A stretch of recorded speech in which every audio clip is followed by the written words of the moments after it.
Voltamos ao Jardim Velho. Aqui, como eu disse antes, era chamado Praia da Barca. Esse nome era por causa do transporte que havia aqui em frente, na margem do rio. Esse terreno era todo arenoso. Havia aqui um quartel e um registro de ouro. Esse registro de ouro, aqui da Praia da Barca, era o único construído sobre estacas de madeira. Isso por causa das enchentes, que desde aquela época já aconteciam. Então o registro do ouro foi feito de frente lá para o rio e era sobre estacas. Ali havia um quartel que mantinha sempre um tenente e uns 11 ou 12 soldados. John Maue era um inglês que veio aqui para o Brasil em busca de enriquecimento rápido, em busca de pedras preciosas. Ele também fez um diário de sua passagem por aqui, e ele descreve esse registro do ouro. Saint-Hilaire, um botânico francês, que veio ao Brasil para coletar animais da nossa fauna, para coletar vegetais para estudos botânicos, ele teve uma contribuição muito grande para a nossa ciência na época. Saint-Hilaire gostou muito de passear pelo Brasil. E quando passou por aqui, ele também descreveu esse registro do ouro. Os dois, Saint-Hilaire e John Maue, descrevem da mesma maneira um registro e um quartel feito sobre estacas de madeira para impedir as enchentes constantes do rio.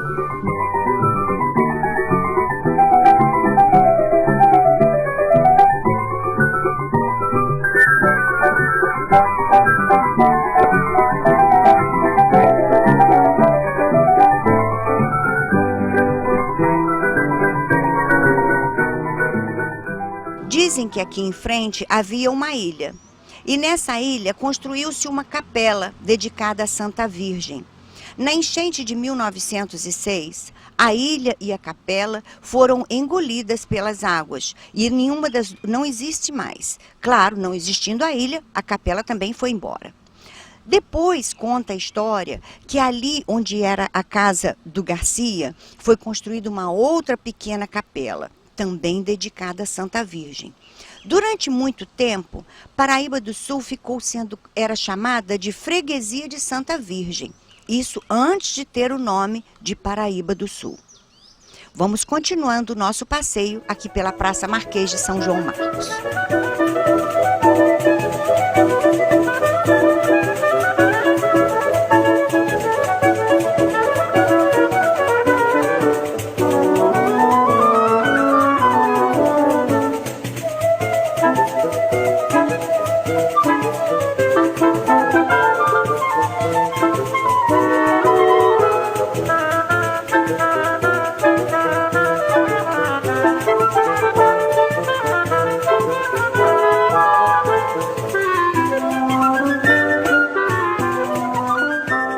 John Maue, o estudioso de pedras preciosas que veio ao Brasil em 1808, fez o seguinte relato.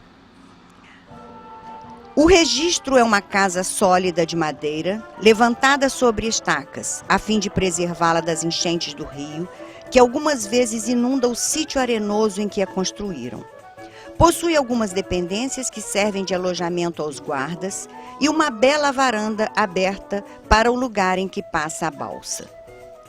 Saint-Hilaire, o ilustre botânico francês que esteve no Brasil, coletava exemplares da nossa fauna e flora para classificá-los. Em sua viagem, anotava suas impressões. Ao passar por onde hoje é esta Praça Marquês de São Marcos, em 1816, ele anotou: à margem do rio, adianta-se a Casa do Registro, edificada sobre estacas. Alguns passos adiante está o rancho ou alpendre, destinado a receber os viajantes, e que defronta o leito do rio. Uma vintena de choupanas quase quadradas estão espalhadas por perto. O comandante do registro nos recebeu com cortesia. Este posto é geralmente de um tenente, que tem sob suas ordens um destacamento de 4 a 10 homens. Depois de Praia da Barca, este local ficou conhecido com o nome de Largo das Palmeiras.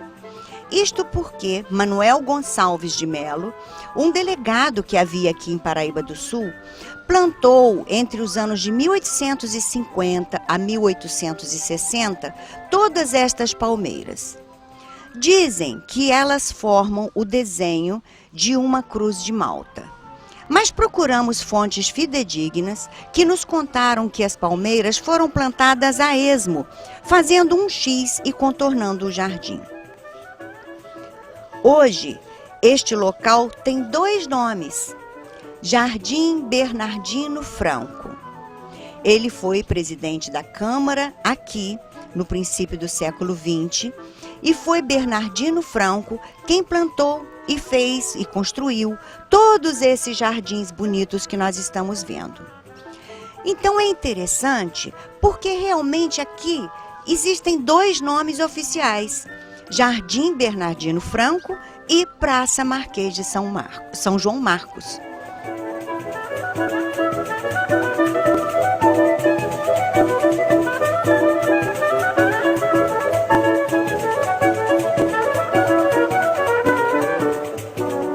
E quem foi o Marquês de São João Marcos? O nome dele era Pedro Dias Garcia Paes Leme da Câmara. Esse Leme da Câmara foi um nome que os descendentes do Garcia Rodrigues resgataram de seus antepassados. Garcia era só Garcia Rodrigues Paes. Depois vieram os filhos, os netos e os bisnetos.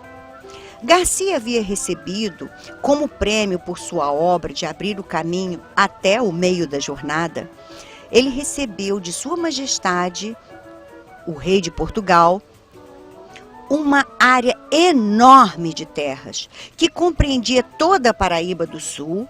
Paraíba do Sul, que eu digo, é também 3 Rios, Sapucaia, Petrópolis e até um pedacinho de Minas Gerais. O Garcia, quando faleceu, deixou esta enorme área de terra para seus filhos, que depois foram divididas para os seus netos e depois divididas para os seus bisnetos. O Marquês de São João Marcos era bisneto de Garcia. Aquela história que nós conhecemos: avô trabalhador, neto rico e filho gastador. Pois então, Pedro Dias Garcia Paes Leme da Câmara, o Marquês de São João Marcos, morava lá em Vassouras. Ele não morava em Paraíba.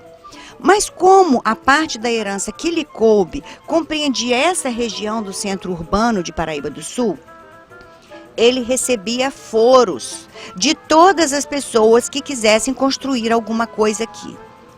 Esses foros começaram a ser muito debatidos na Câmara de Vereadores em 1842.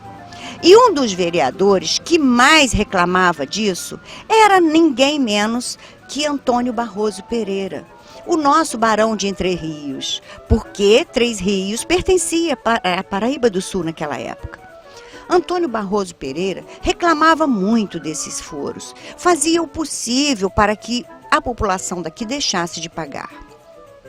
Bom, por fim, depois de muito jogo de cintura, Pedro, que a estas alturas já representava 24 herdeiros, Pedro, o Marquês de São João Marcos, resolveu conceder o que a população pedia e doou todas essas terras para o município de Paraíba do Sul. Em troca, a Câmara de Vereadores resolveu conceder o nome de Marquês de São João Marcos a esta praça. Isso foi feito em 1842, mas oficialmente a praça só passou a ter o nome do Marquês 26 anos depois, isso é, por volta de 1868. Então, é essa a história essa explicação desse lugar ter 2 nomes: Praça Marquês de São João Marcos e Jardins Bernardino Franco. Vamos continuar nosso passeio.